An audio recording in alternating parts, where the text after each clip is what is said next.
ಕರ್ನಾಟಕದ ಶಾಫಿ ಪರಂಬಿಲ್ ಅಂತ ಕರೆಯುವ ಅಲ್ಲಿಯ ಶಾಸಕರು ಶ್ರೀ ಪ್ರದೀಪ್ ಈಶ್ವರ್ ಅವರು. ನಾನು MLA ಆಗಿರುವಾಗ ಅವರನ್ನು ನಾನು ಫಾಲೋ ಮಾಡ್ತಾ ಇದ್ದೆ. ಈಗಲೂ ನನಗೆ ಆಶ್ಚರ್ಯ ಆಗ್ತಾ ಇದೆ.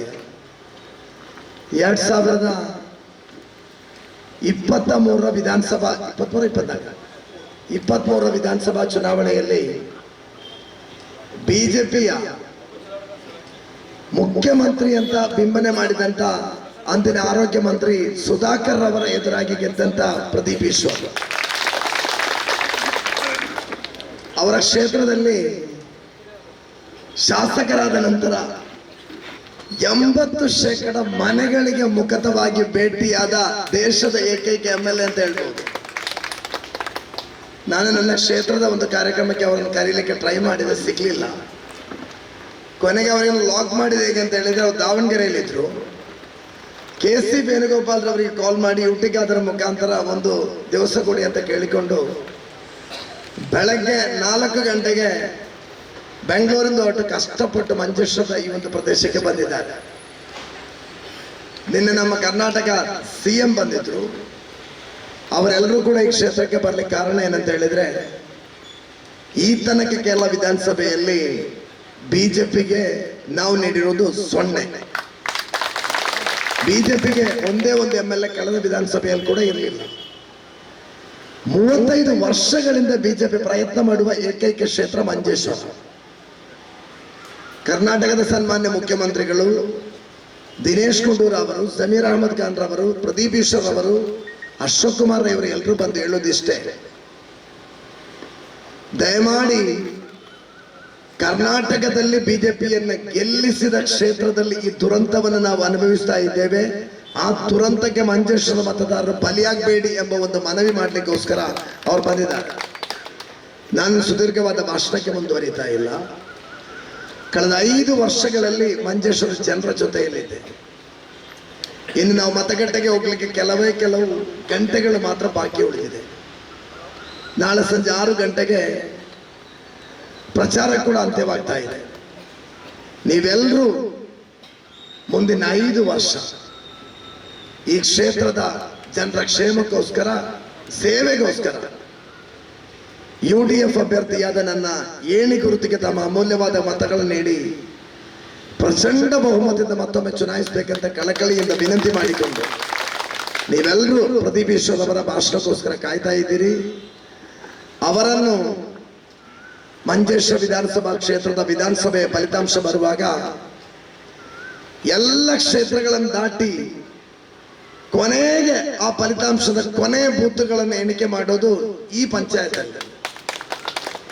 ಇದು ಕಾಂಗ್ರೆಸ್ ಪಕ್ಷ ನೇತೃತ್ವದ UDF ಆಳ್ವಿಕೆ ಇರುವಂತ ಪಂಚಾಯತ್.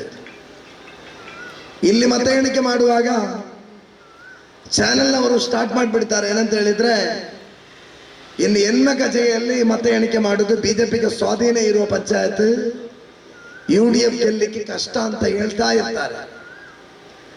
ಕಳೆದ 5 ವರ್ಷಗಳ ಹಿಂದೆ ಕೂಡ ಪತ್ರಕರ್ತರು ಬಂದು ಕೇಳಿದ್ರು, ಕೈಯಲ್ಲಿರುವ ಮೆಚುರಿಟಿ ಕಡಿಮೆ, ಹೆಣ್ಮಗಜೆ ಬಿಜೆಪಿಗೆ ಸ್ವಾಧೀನ ಇರೋ ಪಂಚಾಯತ್, ಈ ಸಲ ತಾವರೆ ಅರಳಬಹುದಲ್ಲ ಅಂತ ಕೇಳಿದಾಗ ನಾನು ಆತ್ಮವಿಶ್ವಾಸದ ಚಾನೆಲ್ ಅವರು ಹೇಳಿದೆ, ಹೆಣ್ಮಗಜೆಯವರು ಯಾವ ಕಾರಣಕ್ಕೂ RSS ಮತ್ತು ಬಿಜೆಪಿಯನ್ನು ಗೆಲ್ಲಿಸಲಿಕ್ಕೆ ಬಿಡ್ಲಿಕ್ಕೆ ಇಲ್ಲ ಅಂತ ಹೇಳಿದೆ.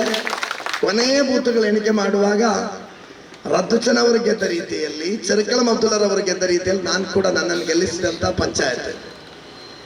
ಅದೇ ರೀತಿ ಈ ಸಲ ಕೂಡ 89 ಅಲ್ಲ, 745 ಅಲ್ಲ, 2001ರಲ್ಲಿ ಅಂದಿನ ಬಿಜೆಪಿ ರಾಜ್ಯಾಧ್ಯಕ್ಷ CK ಪದ್ಮನಾಭನ್ ರವರು ನಾವು ಸೋಲಿಸಿದ್ದು 13,000 ಅಧಿಕ ಮತಗಳಿಂದ ಸೋಲಿಸಿದ ಒಂದು ಇತಿಹಾಸ ಕೂಡ ನಮ್ಮ ಮುಂದೆ ಇದೆ.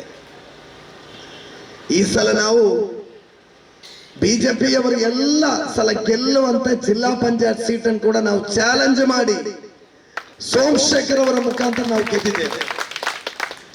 8 ಪಂಚಾಯತ್ ನನ್ನ ಕೈಯಲ್ಲಿದೆ.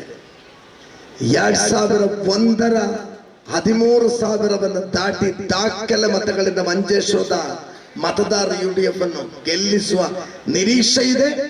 ಅದಕ್ಕೋಸ್ಕರ ನಾವೆಲ್ಲ ಇನ್ನುಳಿದ ಗಂಟೆಗಳಲ್ಲಿ ಪ್ರಯತ್ನ ಮಾಡಿ ಗೆಲ್ಲಿಸಬೇಕಂತ ಕೇಳಿಕೊಂಡು ನನ್ನ ಮಾತಿಗೆ ವಿರಾಮ. ಜೈ ಹಿಂದ್. ಈ ಗ್ರಾಮದವರಿಗೆಲ್ಲ ನಮಸ್ಕಾರ. ನಮ್ಮ ಅಶ್ರಫ್ ಭಾಯ್ ಅವರು 10 ರಿಂದ 15,000 ಮೆಜಾರಿಟಿಯಲ್ಲಿ ಗೆಲ್ತಾರೆ. UDF ಸರ್ಕಾರ ಫ್ರೇಮ್ ಆಗುತ್ತೆ. ಇದು 100%. ಇವತ್ತು ಬೆಳಗ್ಗೆ ಕರ್ನಾಟಕದ ಬಿಜೆಪಿ ಚಾನೆಲ್ ತೋರಿಸಿದ್ರು ಕೇರಳದಲ್ಲಿ UDF ಅಧಿಕಾರಕ್ಕೆ ಬರೋದು. ನಾನು ಈ ಗ್ರಾಮದ ಈ ಕ್ಷೇತ್ರದ ಎಲ್ರಿಗೂ ಒಂದು ಕ್ವಶನ್ ಕೇಳ್ತೀನಿ. ನಿಮ್ ಮನೆಗೆ ಸಿಲಿಂಡರ್ ಕೊಡೋ ಯೋಗ್ಯತೆ ಇಲ್ದಿರೋ ಬಿಜೆಪಿ ನಿಮ್ ಕ್ಷೇತ್ರ ಉದ್ಧಾರ ಮಾಡುತ್ತಾ? ಒಂದ್ ಸಿಲಿಂಡರ್ ಕೊಡಕ್ ಆಗ್ತಿಲ್ಲ, ಬಿಜೆಪಿ ಕ್ಷೇತ್ರ ಉದ್ಧಾರ ಮಾಡುತ್ತಾ? ನಾನು ಎಲ್ರಿಗೂ ರಿಕ್ವೆಸ್ಟ್ ಮಾಡ್ತೀನಿ, ಕೋವಿಡ್ ಅಲ್ಲಿ ಪಕ್ಕದ ಕ್ಷೇತ್ರದ ಬಿಜೆಪಿ MLA, ನೀವು ಹಾಸ್ಪಿಟ್ಲ್ಗೆ ಹೋಗಬಾರ್ದು ಅಂತ ಬಿಜೆಪಿ MLA, ನಿಮ್ ಮನೆಯಲ್ಲಿ ನಿಮ್ ತಂದೆನೋ ತಾಯಿನೋ ನಿಮ್ ತಾತನೋ ಅಜ್ಜಿನೋ ಸಾವಿಗೆ ಕಾರಣ ಆದ್ರಲ್ಲ ಅಂತ ಬಿಜೆಪಿ ವ್ಯಕ್ತಿ ಬಂದು ಇವತ್ತು ಓಟ್ ಕೇಳಿದ್ರೆ ನೀವು ಬಿಜೆಪಿಗೆ ಹಾಕ್ತೀರಾ? ಮೂರನೇದು, ಇವತ್ತು ಬಿಜೆಪಿ ಅವರೇ ಇರೋ ಪಕ್ಕದ ಕ್ಷೇತ್ರದಲ್ಲಿ ಟಾಲ್ ನಿಲ್ಸಕ್ಕಾಗ್ಲಿಲ್ಲ. ಇವತ್ತು ಅಶ್ರಫ್ ಭಾಯ್ 3 ತಿಂಗಳ ಪರಿಶ್ರಮದಿಂದ ಸೆಂಟ್ರಲ್ ಗವರ್ಮೆಂಟ್ ರೆಸ್ಪಾಂಡ್ ಮಾಡಿದೆ. ಅರ್ಜುನ್ ಅಂತ ಲಾರಿ ಡ್ರೈವರ್ ಲ್ಯಾಂಡ್ ಸ್ಲೈಡ್ ಅಲ್ಲಿ ಸತ್ತೋದ್ರೆ 40 ದಿನ ಅಶ್ರಫ್ ಭಾಯ್ ಅಲ್ಲೇ ಇದ್ದು ಆ ಹುಡುಗನ ಅಂತಿಮ ಸಂಸ್ಕಾರ ಮಾಡಿ ಇವತ್ತು ನಾಮಿನೇಷನ್ಗೆ ಹೋಗೋ ಅವ್ರ ಮನೆ ಹೋದ್ರೆ ಆ ಹುಡುಗನ ತಾಯಿ 2,000 ಕೊಟ್ಟು ಆಶೀರ್ವದಿಸಿ 10,000 ಮೆಜಾರಿಟಿಯಲ್ಲಿ ಗೆಲ್ತೆ ಹೋಗು ಅಂತ ಹೇಳಿ ಕಳಿಸಿದ್ದಾರೆ. ಅಂತ ತಾಯಿಯಂದ್ರ ಆಶೀರ್ವಾದ ಅಶ್ರಫ್ ಭಾಯ್ನ. ಅವ್ರ ಕ್ರಮ ಸಂಖ್ಯೆನು 1, ಅವ್ರ ಎಲೆಕ್ಷನ್ ರಿಸಲ್ಟ್ ಅಲ್ಲೂ ನಂಬರ್ 1, UDF ನಂಬರ್ 1. ನಾನೊಬ್ಬ ಹಿಂದೂ ಧರ್ಮದವನಾಗ ಒಂದು ಕ್ವಶನ್ ಕೇಳ್ತೀನಿ. ಬಿಜೆಪಿ ಅವ್ರು ಹಿಂದೂಗಳಿಗೆ ಏನ್ ಮಾಡಿದ್ದಾರೆ ಸರ್? ಹಿಂದೂ ಮುಸ್ಲಿಂ ಬಗ್ಗೆ ಗಲಾಟೆ ತರೋದು ಬಿಟ್ರೆ ಹಿಂದೂ ಧರ್ಮದವ್ರಿಗೆ ಏನ್ ಮಾಡಿದ್ದಾರೆ? ಹೋಗ್ಲಿ, ಇವತ್ತು ಬಹಳಷ್ಟು ಜನ ನಮ್ಮ ಯಂಗ್ಸ್ಟರ್ಸ್ ಕೇಳ್ತಾ ಇದ್ದೀನಿ, 2014 ಇಂದ ಅದ್ಯಾರೋ ಬಂದು ದೇಶ ಉದ್ಧರಿಸ್ತಾರೆ ಅಂತ ಎಲ್ಲ ಓಟ್ ಹಾಕಿದ್ರಲ್ಲ, ಇಂಡಿಯಾ ಪಾಕಿಸ್ತಾನ ವಾರ್ನ ಡೊನಾಲ್ಡ್ ಟ್ರಂಪ್ ನಿಲ್ಲಿಸ್ಬೇಕಾ? 56 ಇಂಚು XL ಎಲ್ಲಾಗಿ ಎಷ್ಟು ದಿನ ಆಯ್ತು? XXL ಇಂದ XL ಆಗೋಗಿದೆ. 56 ಇಂಚ ಇದೆ, ಇವಾಗ ಎಲ್ಲಿಗೆ ಬಂದಿದೆ? ನಮ್ಮ ಆಪೋಸಿಟ್ ಕ್ಯಾಂಡಿಡೇಟ್ ಬಿಜೆಪಿ ಕ್ಯಾಂಡಿಡೇಟ್ 5 ವರ್ಷದಿಂದ ಅಲ್ಲೆಲ್ಲೋ ಹೆಲಿಕಾಪ್ಟರ್ ಇಳಿದಿರೋ ವಿಡಿಯೋ ನೋಡಿದೆ ಸರ್. 5 ವರ್ಷದಿಂದ ಈ ಕ್ಷೇತ್ರಕ್ಕೆ ಬಿಜೆಪಿ ಕ್ಯಾಂಡಿಡೇಟ್ ಬಂದಿದ್ದು ನೋಡೇ ಇಲ್ಲ ನಾನು. ಅವ್ರು ಮತ್ತೆ ಕುಂಭಮೇಳ ತರ ಇನ್ನು 12 ವರ್ಷಕ್ಕೆ ಬರೋದು ಈ ಕಡೆ. ಯಾಕಂದ್ರೆ ನೆಕ್ಸ್ಟ್ ಎಲೆಕ್ಷನ್ ನಮ್ಮ ಬಾಯ ಗೆಲ್ತಾರೆ, ಈ ಸಲ 100% ಗೆಲ್ತಾರೆ.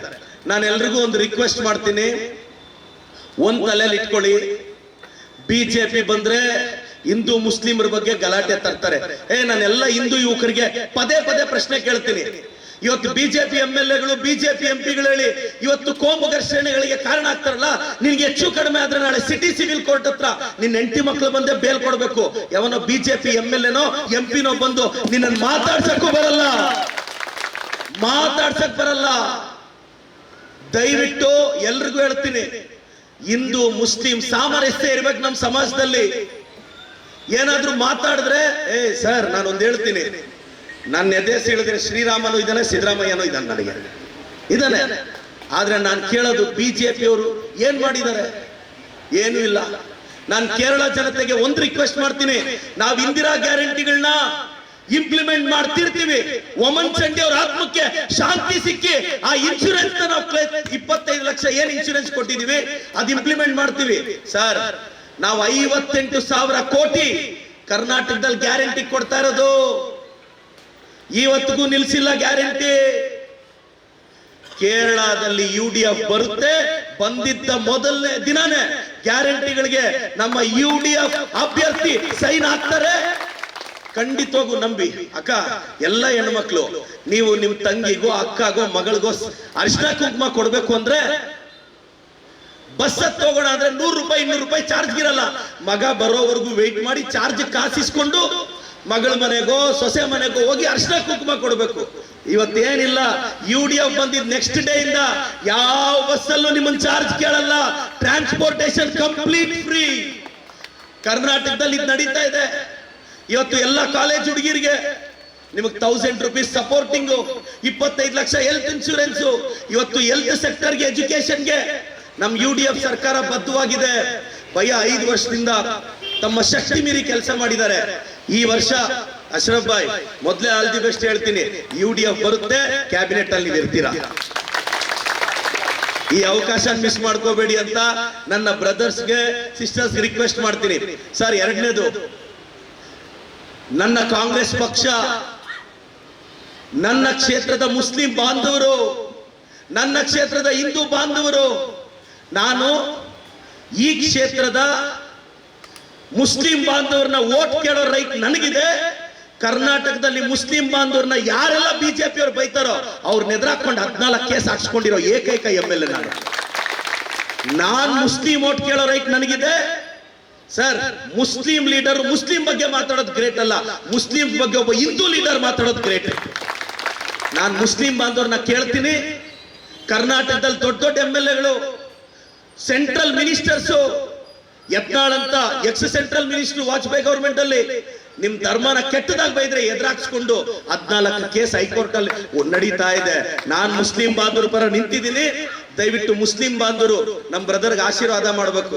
ನಾನೊಬ್ಬ ಹಿಂದೂ ಧರ್ಮದವನ್ ಸರ್, ನನಗೆ ಹಿಂದೂ ಧರ್ಮದ ಬಗ್ಗೆ ಭಕ್ತಿ ಇದೆ, ಇಸ್ಲಾಂ ಧರ್ಮದ ಬಗ್ಗೆ ಗೌರವ ಇದೆ. ನಾನು ಹಿಂದೂ ಧರ್ಮದ ಒಂದೇ ಕೇಳೋದು, ಬ್ರದರ್ ಕೈ ಹಿಡೀರಿ. ಇವತ್ತು ಮಂಗಳೂರಲ್ಲಿ ಕೋಮುವಾದ ತಾಂಡ ಆಡ್ತಾ ಇದೆ. ಆ ಮಂಗಳೂರಲ್ಲಿ MLAಗಳಿಗೆ ಒಬ್ಬನಿಗೆ ಯೋಗ್ಯತೆ ಇಲ್ಲ. ನಾನು ಒಳ್ಳೆ ರೋಡ್ ತಂದೆ, ಒಳ್ಳೆ ಬ್ರಿಡ್ಜ್ ತಂದೆ, ಮಾತಾಡಿದ್ರೆ ಹಿಂದೂ ಮುಸ್ಲಿಂ ಮಧ್ಯೆ ಮಿಸ್ಅಂಡರ್ಸ್ಟ್ಯಾಂಡ್ ತರೋದು, ಗಲಾಟೆ ತರೋದು. ಬಿಜೆಪಿ ಅವರು ಬಂದ್ರೆ ಇದೇ ಸಮಸ್ಯೆ ಮಾಡ್ತಾರೆ. ಯಾವ ಗಲಾಟೆನೂ ಇಲ್ಲ. ನಾವೆಲ್ಲರೂ ಅಣ್ಣ ತಮ್ಮಂದ್ರ ತರ ಇದ್ದೀವಿ, ಅಣ್ಣ ತಮ್ಮಂದ್ರ ತರ ಇದ್ದೀವಿ. ಆದ್ರೆ ಇವತ್ತು ಬಿಜೆಪಿ ಗೆದ್ರೆ, ಇವ್ರು ಯಾರೋ ಬಿಜೆಪಿ ಕ್ಯಾಂಡಿಡೇಟ್, ಕೇರಳ ಮೋದಿ ಅಂತೆ, ಕೇರಳ ಅಮಿತ್ ಶಾ ಅಂತೆ. ಕರೆಕ್ಟ್, ಅವರು ಸಿಗಲ್ಲ, ಇವರು ಸಿಗಲ್ಲ. ನರೇಂದ್ರ ಮೋದಿನೂ ಕಾಣಿಸಲ್ಲ, ಅಮಿತ್ ಶಾ ಅವರು ಕಾಣಿಸಲ್ಲ, ಈ ಕ್ಯಾಂಡಿಡೇಟ್ ಕಾಣಿಸಲ್ಲ. ಶಬರಿಮಲೆಯಲ್ಲಿ ಚಿನ್ನ ಎಲ್ಲೋಯ್ತು ಅಂತ ಯಾರ ಹತ್ರನೂ ಉತ್ತರ ಇಲ್ಲ. ಹಿಂದೂ ಧರ್ಮದ ಬಗ್ಗೆ ಬಾಯಿ ಪಡ್ಕೊಳ್ತಕ್ಕಂಥವ್ರಿಗೆ ಉತ್ತರನೇ ಇಲ್ಲ. ಆಯ್ತು, ನಾನೊಂದ್ಸಲ ಸವಾಲ್ ಹಾಕಿದೆ. ಕರ್ನಾಟಕದ ಬಿಜೆಪಿ ಅವರು ಇಸ್ಲಾಂ ಧರ್ಮನ ಟಾರ್ಗೆಟ್ ಮಾಡಿ ಹಿಂದುತ್ವವಾದಿಗಳು ಅಂತ ಹೇಳ್ಕೋರು. ನಾನೊಂದು ಪ್ರಶ್ನೆ ಕೇಳಿದೆ. ಸರ್, ಬಿಜೆಪಿ MLA ಯಾರಾದ್ರೂ ನೀವು ಬನ್ರಿ, ಬ್ರಾಹ್ಮಣರು, ಲಿಂಗಾಯತರು, ಹಿಂದೂ ಧರ್ಮದ ಕಟ್ಟರ್ ಹಿಂದೂವಾದಿಗಳ ಮಕ್ಕಳಿಗೆ ಸ್ಕಾಲರ್ಶಿಪ್ ಕೊಡೋಣ, ನೀವು 1 ಕೋಟಿ ರೂಪಾಯಿ ಕೊಟ್ರೆ ನಾನು 2 ಕೋಟಿ ಕೊಡ್ತೀನಿ ಅಂತ ಚಾಲೆಂಜ್ ಮಾಡಿದೆ. ಒಬ್ಬನ 1 ರೂಪಾಯಿ ಬಿಚ್ಚಲಿಲ್ಲ ಸರ್, ಒಬ್ಬನ 1 ರೂಪಾಯಿ ಬಿಚ್ಚಲಿಲ್ಲ.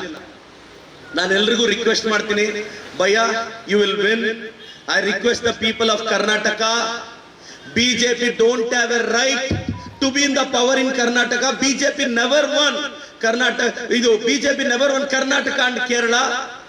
ಸಿಲಿಂಡರ್ ಕೊಡೋ ಯೋಗ್ಯತೆ ಇಲ್ಲ, ನಿಮ್ ಕಷ್ಟ ಕೇಳೋ ಯೋಗ್ಯತೆ ಇಲ್ಲ, ವಾರ್ ನಿಲ್ಸೋ ಯೋಗ್ಯತೆ ಇಲ್ಲ, ಅರ್ಮಸ್ ಜಲಸಂಧಿನ ನಿಲ್ಸೋ ಯೋಗ್ಯತೆ ಇಲ್ಲ. ಯಾವ ಯೋಗ್ಯತೆ ಇಲ್ಲದೆ ಇರೋರಿಗೆ ನೀವು ವೋಟ್ ಹಾಕಬಾರ್ದು.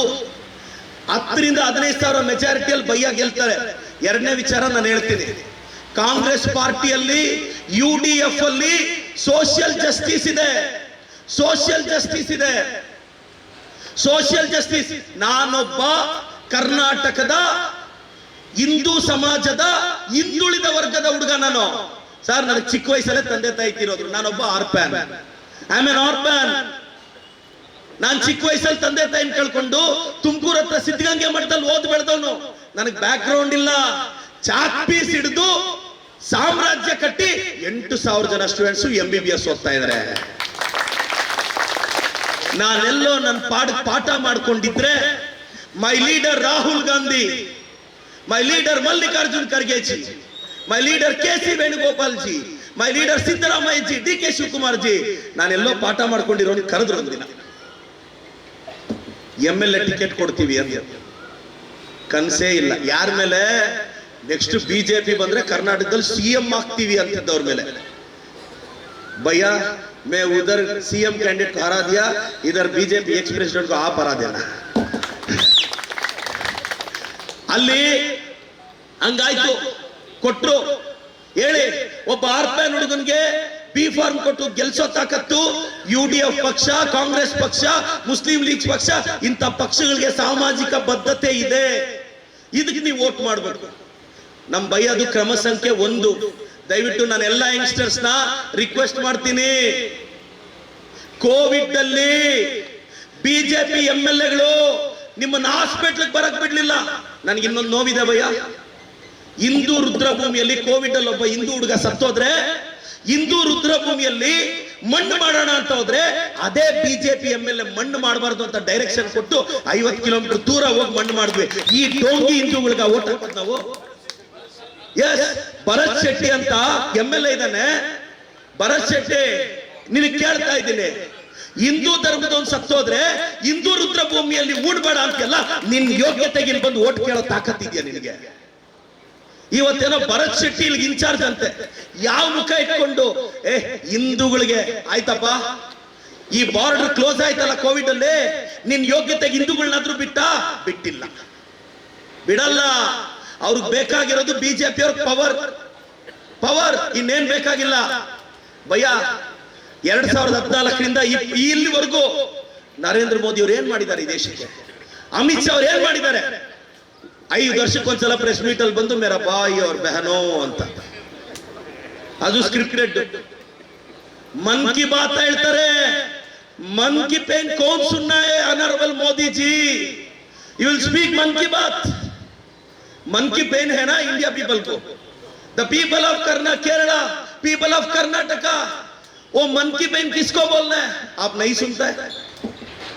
आप एरोप्लेन में आते हैं, ये मंजेश्वर का बीजेपी कैंडिडेट हेलीकॉप्टर में आता है, किसको बोलना है? ನಾನು ಎಲ್ರಿಗೂ ಹೇಳ್ತೀನಿ, ಬಿಜೆಪಿ ಅವ್ರನ್ನ ನಂಬೇಡಿ.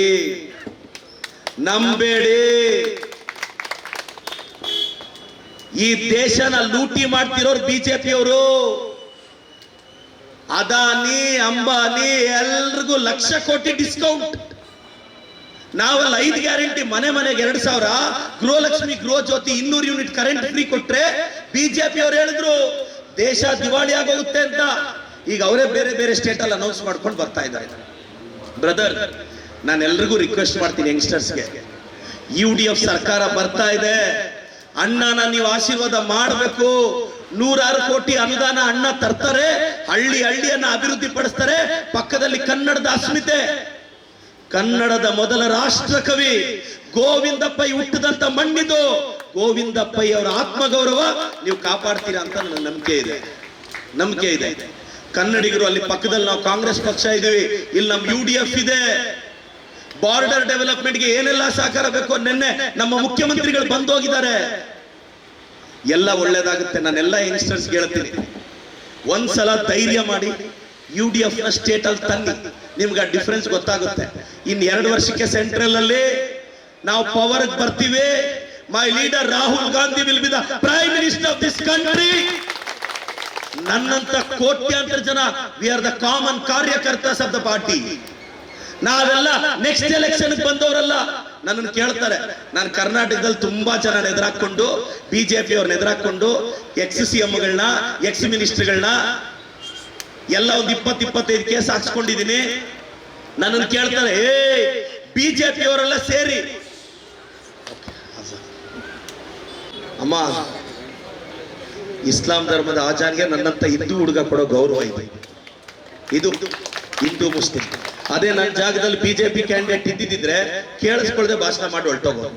ನೀವು ಬಿಜೆಪಿಗೆ ಓಟ್ ಹಾಕಬಾರ್ದಮ್ಮ, ಹಾಕಬಾರ್ದು. ಈ ಅಮ್ಮ, ಕರ್ನಾಟಕದ ದೊಡ್ಡ ಬಿಜೆಪಿ ಅವರು ನಿಮ್ಮನ್ನ ಬಾಯಿಗೆ ಬಂದಾಗ ಬೈತಿದ್ರೆ ನಾನು ಸಮರ್ಥಿಸ್ಕೊಂಡು ತಾಯಿ ನಿಮ್ ಜೊತೆ ನಿಂತವನು. ನಾನೆಲ್ಲ ಯಂಗ್ಸ್ಟರ್ಸ್ಗೆ ಒಂದು ರಿಕ್ವೆಸ್ಟ್ ಮಾಡ್ತೀನಿ, ನೀವು ಮನಸ್ಸು ಮಾಡಿದ್ರೆ ಒಂದು ಲೆಕ್ಕ ಅಲ್ಲ. ಕ್ರಮ ಸಂಖ್ಯೆ 1, I request the people of Manjeshwar, please kindly vote to my brother, Ashraf brother, the serial number 1, for the betterment of education sector and health sector and the total growth and development of the Kerala. God's own place ಅಂತಾರೆ, ದೇವರ ನಾಡು, ದೇವರ ಸ್ವರ್ಗ ಕೇರಳ ಅಂತಾರೆ. ಅದು UDF ಮರಳು ತರುತ್ತೆ ಅಂತ ನನಗೆ ನಂಬಿಕೆ ಇದೆ. ನಾನೊಂದು ಕೇಳ್ತೀನಿ ಸರ್, ಒಬ್ಬ ಹಿಂದೂ ಹುಡುಗ, ಒಬ್ಬ OBC ಹುಡುಗ, ಸಿದ್ದರಾಮಯ್ಯನವರು ಹಿಂದೂನೇ ಸರ್, ನಾನು ಹಿಂದೂನೇ ಸರ್, ನಾನೊಬ್ಬ OBC ಹುಡುಗ ಸರ್, ನಾನೊಬ್ಬ ಬ್ಯಾಕ್ವರ್ಡ್ ಕಮ್ಯುನಿಟಿ ಹುಡುಗ ಸರ್. ಸಿದ್ದರಾಮಯ್ಯ ಸಾಹೇಬರು ನಮ್ಮಿಬ್ರು ಮುಖ ನೋಡಿ, ನಮ್ಮ ಹಿಂದೂಗಳು ನಮ್ಮ ಬಾಯಿನ ಆಶೀರ್ವಾದ ಮಾಡಿ ಸರ್. ನಾವು ಕೈ ಮುಗಿದು ರಿಕ್ವೆಸ್ಟ್ ಮಾಡ್ತೀವಿ, ನಮ್ಮ ಬ್ರದರ್ ಆಶೀರ್ವಾದ ಮಾಡಿ ಅಂತ ರಿಕ್ವೆಸ್ಟ್ ಮಾಡ್ತಾ, ದಯವಿಟ್ಟು ಎಲ್ಲರೂ ನಮ್ಮ ಅಶ್ರಫ್ ಭಾಯ್ನ ಆಶೀರ್ವಾದಿಸಿ ಅಂತ ರಿಕ್ವೆಸ್ಟ್ ಮಾಡ್ತೇನೆ. ಜೈ UDF, ಜೈ ಕಾಂಗ್ರೆಸ್. ಜೈ UDF, ಜೈ ಕಾಂಗ್ರೆಸ್. Thank you.